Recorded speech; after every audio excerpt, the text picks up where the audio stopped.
Қайырлы күн достар. Бүгін бізде бір үлкен ауқымды тақырыптың бірі бұл антибиотиктер. Антибиотиктер тағайындау және олардың организмге әсері. Антибиотиктерді біз екі топқа бөліп қарастырсақ болады құрылымы бойынша. Яғни жартылай синтетикалық және синтетикалық. Синтетикалық дегеніміз ол тек қана химиялық компоненттерден тұратын препараттар болса, ал жартылай синтетикалық, яғни бактерияның тіршілігінен қалған компоненттер мен химиялық препараттардың қосылысы арқылы пайда болған дәрі зат деп айтсақ та болады. Антибиотикалық препараттар бізде вирусқа емес, саңырауқұлаққа емес, немесе қарапайымдарға емес, тек қана бактерияға әсер ететінін ұмытпау қажет. Достар, біз антибиотиктерді бастамас бұрын естеріңізге иммунология сабағын түсіріңіздер. Өйткені иммунология сабағында сіздер бактерия туралы толық мәлімет алған болатынсыздар. Сіздердің алдарыңызға схема түрінде көрсетілген бактерияның құрылымы. Яғни бактерия бізде капсуладан тұрады, оның ішінде қабырғадан тұрады.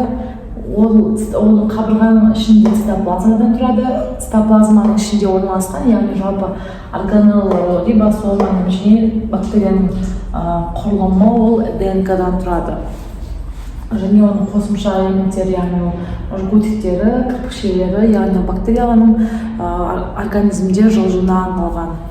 Ең бірінші біз бактерияның қызметін жою үшін бактерияның қабырғасына әсер етуіміз керек.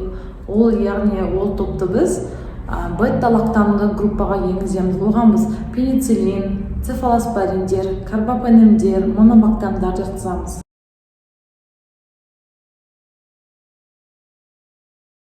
Тағы да бір антибиотик топтарының бір ерекшелігі, яғни бактерияның цитоплазмасына әсер ететін антибиотиктер бар. Яғни олар полимициндер деп аталады. Келесі топтағы антибиотиктер, яғни фторфенолдар, бізде бактерияның ішіндегі ДНК тізбекшесіндегі нуклеин қышқылдарының байланысын бұзады. Сол арқылы біздің бактерияға тіршілігін жоюға әсер етеді. Келесі бір антибиотикалық топтың бірі бізде рибосоманың ішіндегі белоктардың синтезіне әсер ете отырып, бактерияның тіршілігін жоюға әсер етеді. Яғни ол бізде макролид, тетрациклин, аминогликозидтер тобына жататын препараттар жатады.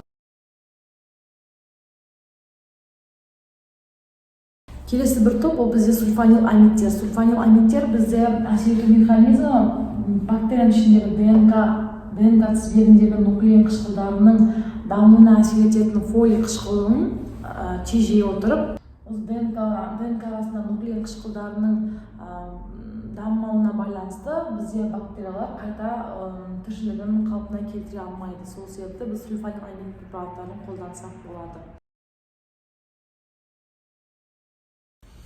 Құрметті дәрігерлер, біз антибиотиктер тағайындамас бұрын бірнеше принциптерді, қағидаларды есте сақтауымыз керек. Яғни ол бірінші микробиологиялық қағида, яғни қоздырушы инфекцияны анықтай алу, грамм оң бар, грамм теріс бар және басқа да бактериялар ма, соны анықтап алуымыз қажет. Екінші бір принцип ол бізде фармакологиялық принцип.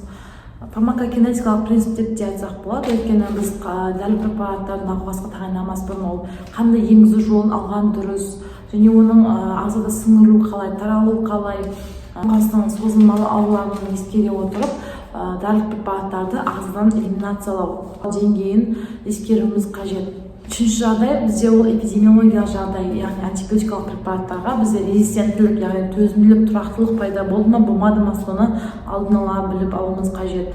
Менде анамнез жинау кезіндегі ең маңызды бір сұрақтардың бірі ол науқастың антибиотикке деген аллергиясы бар ма, жоқ па, соны сұрау міндетті. Бағана айтып кеткендей, біз антибиотиктерді құрылысына, яғни әсер ету механизміне байланысты 5 түрге бөлдік. Достар, сіздерге оңай болу үшін біз антибиотиктерді тағы екі топқа бөліп қарастыруымызға болады: бактериостатикалық және бактерицидтік. Бізде бета-лактамды препараттар және полимиксиндер біз бактерицидтік әсер етуші препараттарға жатқызамыз. Себебі олар бізде бактерияның капсуласына, қабырғасына әсер ете отырып, олар бактерияны жояды. Бірақ та бұл препараттардың минусы науқастың иммунитеті төмен деген жағдайда, өзіне қолайлы орта пайда болған жағдайда бактерия бізде қайтадан күшейленіп науқасқа одан да ары қарай өзінің белсенділігін көрсете алады. Ал бактериостатикалық препараттар бізде ол яғни фторхинолондар, тетрациклиндер, сульфаниламидтер бізде бактерияның яғни цитоплазмасына, рибосомасына және ДНК-ның нуклеин қышқылдарына әсер ету арқылы бактерияны түбегейлі жойып организмнен шығарып жібере алады. Сол себепті бізде науқастардың яғни ауруына байланысты, жағдайына байланысты, аллергиялық көрсеткішіне байланысты біз препараттарды дұрыс тағайындағанымыз жөн. Көпшіліктеріңіздің естулеріңіз бар шығар.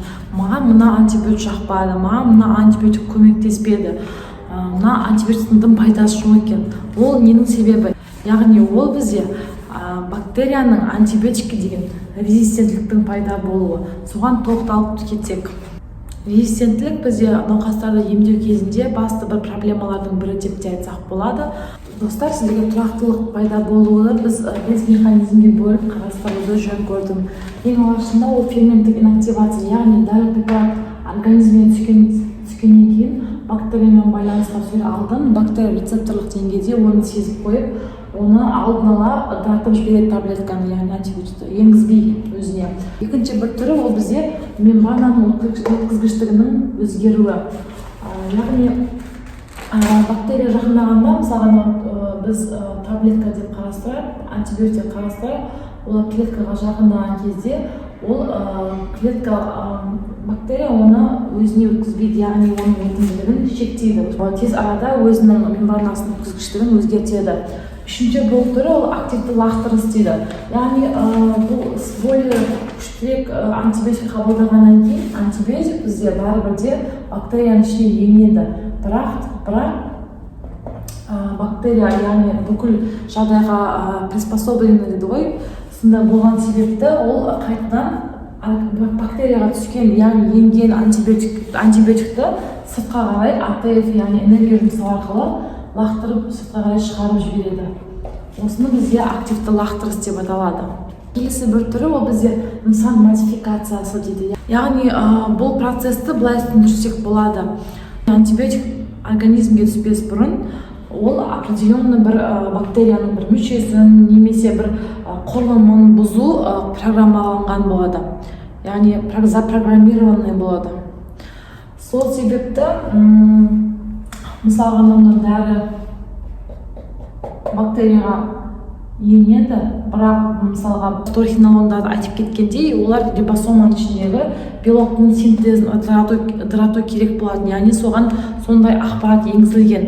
Сол себепті мысалы таблетка бактерияға енгеннен кейін ол мысалы рибосома деп алатын болса,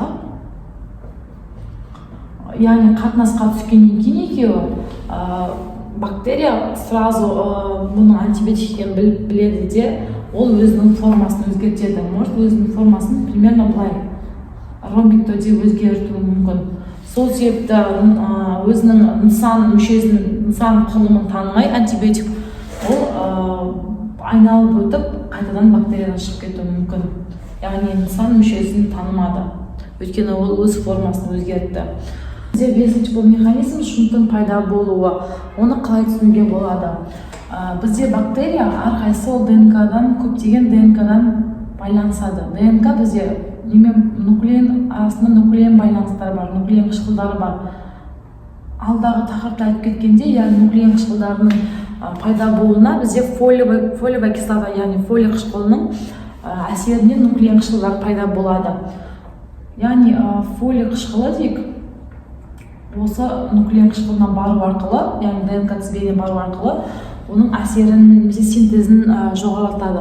Сол себепті бізде мысалға антибиотиктер, яғни мысалға бұған айтып өткен сульфаниламидтер. Біздің антибиотиктер сол құрылымдардың байланысын жою қажет болады. Мәселен антибиотик организмге, бактерияның ағзасына организмге енгеннен кейін ол бізде яғни екеуінің арасындағы байланысты үзу қажет біздің басты мақсатымыз.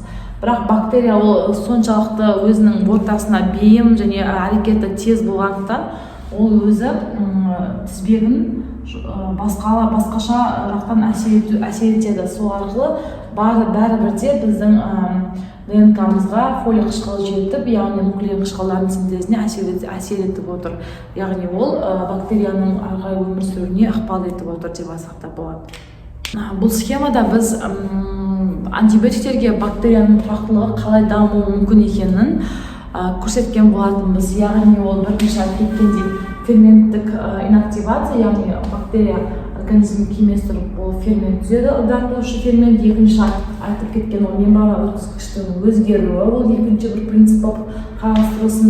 Екінші активті лақтырысы, яғни ағзаға түскен антибиотикалық препарат бізде активті АТФ, яғни энергия жұмсау арқылы бізге қайтадан сыртқа шығарылады.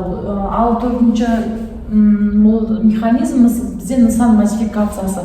Антибиотикалық препарат өзінің орган мишенін танымайды, яғни ол өзінің формасын өзгертеді деген мағынаны білдіреді. Яғни бесінші механизм ол шунттың пайда болуы. Ол бізде бір түзілім екінші бір түзілімге әсер ету, яғни синтезін күшейту үшін керек болғандықтан сол екі құрылымның арасын біз бұзу арқылы бактерияның өмір сүруін шектеуіміз қажет еді. Бірақ бактерияның соншалықты активтілігінен, белсенділігінен ол сол бактерия бұзатын аймақтан кері айналып бағанағы өзінің жұмысын ары атқара береді. Достар, бұл сабақ сіздерге жалпы антибиотик дегеніміз не, олардың қалай бөліну керек екенін схема түрде, қарапайым түрде түсіндіре кеттім. Егер де видео қызықты болса, комментарий жазып, лайк басуды ұмытпаңыздар. Келесі четверг күні тек қана менің подписчиктеріме, менің каналыма тіркелгендерге мен латын тілінде рецепті жазудың өте қарапайым жолын түсіндіретін боламын. Сол себепті менің каналыма жазуды ұмытпаңыздар.